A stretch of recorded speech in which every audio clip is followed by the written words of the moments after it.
Record उत्पादन के बावजूद भी हमारे कृषि क्षेत्र में समस्याएं हैं। कोई ये तो मना नहीं कर सकता है समस्याएं नहीं है, लेकिन समस्याओं का समाधान हम सबको मिलकर के करना होगा। और मैं मानता हूं कि अब समय ज्यादा इंतजार नहीं करेगा। हमारे राम गोपाल जी ने बहुत ही अच्छी बात कही कि उन्होंने कहा कि कोरोना लॉकडाउन में भी हमारे किसानों ने रिकॉर्ड उत्पादन किया। सरकार ने भी बीज, खाद, सारी चीजें कोरोना काल में भी पहुंचाने में कोई कमी नहीं होने दी, कोई संकट नहीं आने दिया, और उसका सामूहिक परिणाम मिला कि देश के पास यह भंडार भरा रहा। उपज की रिकॉर्ड खरीदी भी इस कोरोना काल में ही हुई। तो मैं समझता हूं कि हमने नए नए उपाय खोज करके आगे बढ़ना होगा। और जैसा मैंने कहा, कोई भी हम कई कानून है, हर कानून में 2 साल 5 साल के बाद, कभी 2 महीने 2-3 महीने के बाद सुधार करते ही करते हैं। हम कोई स्टैटिक अवस्था में जीने वाले लोग थोड़े हैं जी। जब अच्छे सुझाव आते हैं तो अच्छे सुधार भी आते हैं, और सरकार भी अच्छे सुझावों को, और सिर्फ हमारी नहीं, हर सरकार ने अच्छे सुझावों को स्वीकार किया। यही तो लोकतंत्र की परंपरा है। और इसलिए अच्छा करने के लिए अच्छे सुझावों के साथ, अच्छे सुधारों की तैयारी के साथ हम सबको आगे बढ़ना चाहिए। मैं आप सबको निमंत्रण देता हूं, आइए हम देश को आगे ले जाने के लिए, कृषि क्षेत्र की समस्याओं का समाधान करने के लिए आंदोलनकारियों को समझाते हुए हमने देश को आगे ले जाना होगा। हो सकता है कि शायद आज नहीं तो कल जो भी यहाँ होगा, किसी न किसी को ये काम करना ही पड़ेगा। आज मैंने किया है, गालियाँ मेरे खाते में जाने दो, लेकिन इस अच्छा करने में आप जुड़ जाओ। बुरा हो मेरे खाते में, अच्छा हो आपके खाते में, आओ मिलकर के चले।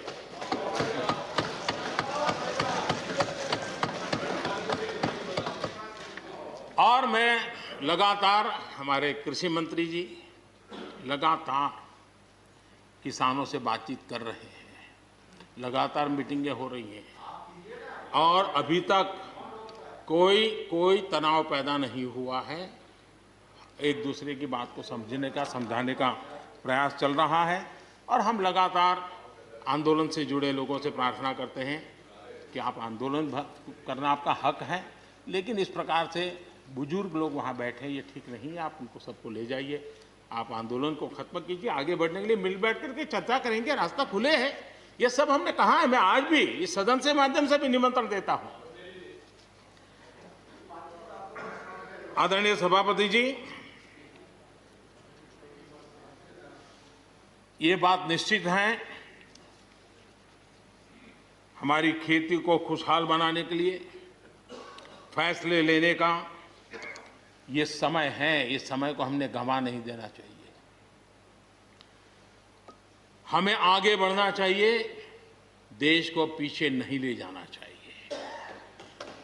पक्ष हो, विपक्ष हो, आंदोलनरत साथी हो, इन सुधारों को हमने मौका देना चाहिए और एक बार देखना चाहिए कि इस परिवर्तन से हमें लाभ होता है कि नहीं होता है।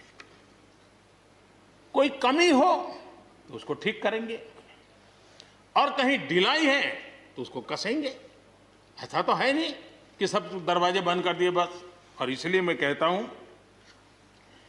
मैं विश्वास दिलाता हूं कि मंडियां अधिक आधुनिक बने, अधिक प्रतिस्पर्धी होगी। इस बार बजट में भी उसके लिए हमने प्रावधान किया है। इतना ही नहीं, एमएसपी है, एमएसपी था, एमएसपी रहेगा। इस सदन की पवित्रता समझे हम। जिन 80 करोड़ से अधिक लोगों को सस्ते में राशन दिया जाता है, वो भी कंटिन्यू रहेगा। इसलिए मेहरबानी करके भ्रम फैलाने के काम में हम न जुड़े, क्योंकि हमको देश ने एक विशिष्ट जिम्मेवारी दी है। किसानों की आय बढ़ाने के जो दूसरे उपाय हैं, उन पर भी हमें बल देने की जरूरत है। आबादी बढ़ रही है, परिवार के अंदर सदस्यों की संख्या बढ़ रही है, जमीन के टुकड़े छोटे होते जा रहे हैं। ऐसी स्थिति में हमें कुछ न कुछ ऐसा करना ही होगा ताकि किसानी पर बोझ कम हो और हमारे किसान के परिवार के लोग भी रोजी रोटी कमाने के लिए, उनके लिए हम और अवसर उपलब्ध करा सकें। इनकी तकलीफों को दूर करने के लिए हमने काम करना होगा।